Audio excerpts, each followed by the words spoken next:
കാര്യങ്ങളെല്ലാം ഞങ്ങൾക്കറിയാവുന്നതുകൊണ്ട് തന്നെയാ ഇങ്ങനെ പറയുന്നത്. സഞ്ജയ് ചേട്ടനും പൂർണിമേച്ചയും തമ്മില് പരസ്പരം ക്ഷമിക്കാൻ പറ്റാത്തതായ ഒരു പ്രശ്നവും ഇപ്പൊ നിലവിലില്ല. പിന്നെ എന്തിനാ ഈ വാശി? ആരെങ്കിലും ഒരാള് തോറ്റുകൊടുത്താ അതിൽ ഏറ്റവും കൂടുതൽ സന്തോഷിക്കുന്നത് ഈ കുഞ്ഞായിരിക്കില്ലേ? ഇന്ന് തന്നെ ധ്വനിയുടെ പ്രായത്തിലുള്ള ഒരു കുഞ്ഞിന് ആ കുട്ടിയുടെ പാരന്റ്സ് ചോറ് വാരി കൊടുക്കുന്നത് കണ്ട് മോൾ ഒരുപാട് വിഷമിച്ചു. ധ്വനിയുടെ സങ്കടം കണ്ടിട്ടാ ഞങ്ങൾ ചേട്ടനെ വിളിച്ചത്. മോള് എന്തിനു വിഷമിച്ചത്? അച്ഛനില്ലേ കൂടെ? എന്റെ മോളെ എപ്പോ ആഗ്രഹിച്ചാലും അച്ഛൻ ഓടി വരും.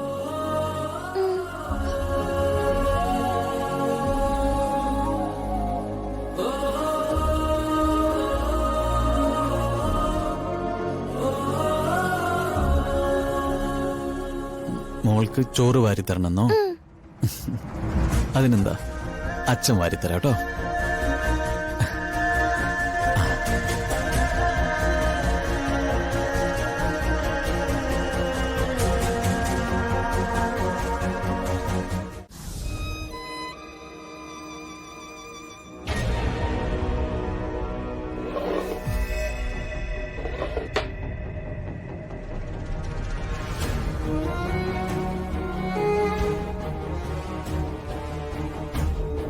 എന്തോ കാര്യമായ ആലോചനയാണല്ലോ.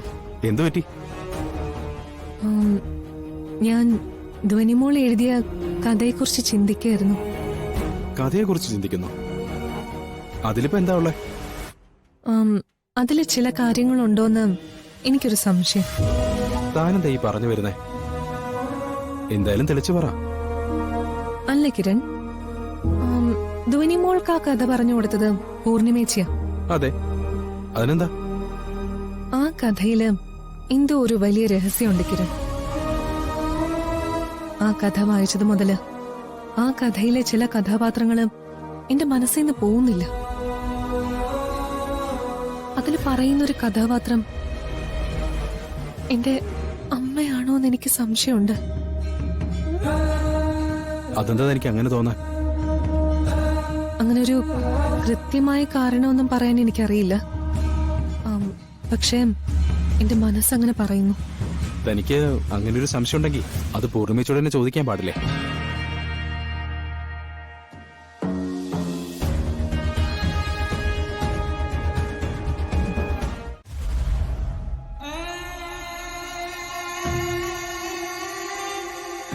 പലതും ചിന്തിച്ചിട്ടാ ചെറിയച്ച ഞാൻ ഇത്രയും നാളും മേനോനെതിരെ ഒന്നും ചെയ്യാതിരുന്നത്. പക്ഷേ അത് തെറ്റായി പോയെന്ന് എനിക്ക് എപ്പോഴും തോന്നാറുണ്ട്.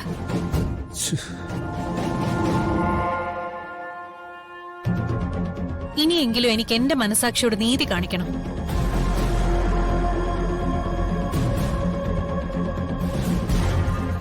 അച്ഛൻ മരിക്കുന്നതിന് മുമ്പ് മേനോനെ കുറിച്ച് പല കാര്യങ്ങളും എന്നോട് പറഞ്ഞിട്ടുണ്ട്. അതെല്ലാം എന്റെ മനസ്സിൽ തന്നെ ഉണ്ട്. കൃത്യമായിട്ടുള്ളൊരു അവസരത്തിന് വേണ്ടി ഞാൻ ഇത്രയും നാള് കാത്തിരിക്കുകയായിരുന്നു. ഇനി അങ്ങനെ ഉണ്ടാവില്ല. പ്രതികരിക്കാനുള്ള സമയമായി. കുറച്ചു നാളുകളായിട്ട് ഒതുങ്ങിയിരുന്ന മേനോൻ ഇപ്പൊ വീണ്ടും ആക്റ്റീവായിട്ടുണ്ട്.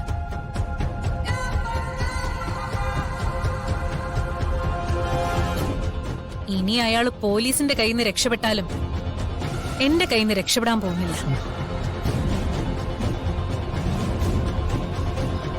ചേച്ചി, മേനോനെതിരെ മുൻപ് നിന്നവരിൽ ഒരാള് ചേച്ചിയുടെ അച്ഛനും മറ്റേത് പോലീസുമായിരുന്നെന്ന് പറഞ്ഞല്ലോ. അതാരാണെന്ന് ചേച്ചിക്കറിയാവോ? ഇല്ല ദുർഗ, അവരാരാണെന്നോ പേരെന്താണെന്നോ ഒന്നും എനിക്കറിയില്ല. അച്ഛൻ എന്നോട് അതിനെപ്പറ്റി ഒന്നും പറഞ്ഞില്ല. അമ്മ മേനോനെ എതിർത്ത് നിന്ന ആളാണ്. പൂർണിമ ചേച്ചിയുടെ അച്ഛനും മേനോനെ എതിർത്ത് നിന്നതാണെന്ന് പറയുന്നു. അപ്പോ അമ്മ തന്നെ ആയിരിക്കോ ചേച്ചിയുടെ അച്ഛനെ ഹെൽപ്പ് ചെയ്തത്? ഒന്നും ഉറപ്പിക്കാൻ പറ്റുന്നില്ലല്ലോ. ഇവളെന്തിനാ ലേഡി പോലീസിന്റെ പേര് ചോദിച്ചേ? ഇനി അത് ഇവളുടെ അമ്മയായിരിക്കോ? അതറിയാനായിരിക്കോ ഇവൾ പേര് ചോദിച്ചേ? അതിന് ഇവളുടെ അമ്മ ചത്തുപോയില്ലേ? അവർക്ക് മേനോനെ എതിർക്കാനൊക്കെ തന്റെ ഇടം ഉണ്ടായിരുന്നോ? ഹേയ്, ഒരിക്കലുമില്ല. അതിനൊന്നും ഒരു സാധ്യതയില്ല.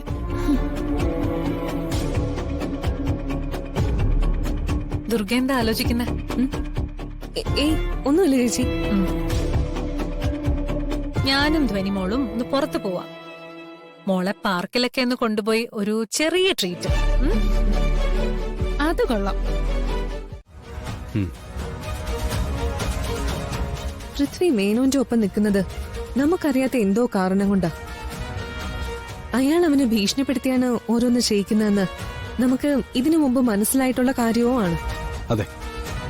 പക്ഷേ ഇതൊന്നും നമ്മള് പൃഥ്വിയോട് സംസാരിച്ചാ അവൻ സമ്മതിക്കേയില്ല. നമ്മളെ കൊണ്ട് അവനെ തിരുത്താനും പറ്റില്ല. പക്ഷെ പൂർണിമേച്ചി വിചാരിച്ചാ ഇതെല്ലാം സാധിക്കും. പൃഥ്വിയും മേനോനും തമ്മിലുള്ള ബന്ധം പൂർണിമ ചേച്ചി അറിയുമ്പോ അവനെ പറഞ്ഞ് തിരുത്താൻ വേണ്ടി നോക്കും. ആ രീതിയിലേക്ക് വേണം നമ്മൾ കാര്യങ്ങൾ എത്തിക്കാൻ. അല്ലെങ്കിൽ അഷിതയുടെ ലൈഫ് പോകും. ഒപ്പം ഈ കുടുംബത്തിലെ സമാധാനവും നശിക്കും. താൻ പറയുന്നത് ശരിയാ. പക്ഷെ ഇതെങ്ങനെ സാധിക്കും? അതിനൊക്കെ വഴിയുണ്ട്. കുറച്ച് ക്ഷമയോടെ പ്ലാൻ ചെയ്താ നമുക്കിതൊക്കെ സാധിച്ചെടുക്കാൻ കിരൺ. ഓക്കെ, അങ്ങനെയാണെങ്കിൽ നമുക്ക് ആ രീതിയിൽ തന്നെ പ്ലാൻ ചെയ്യാം. ഉം.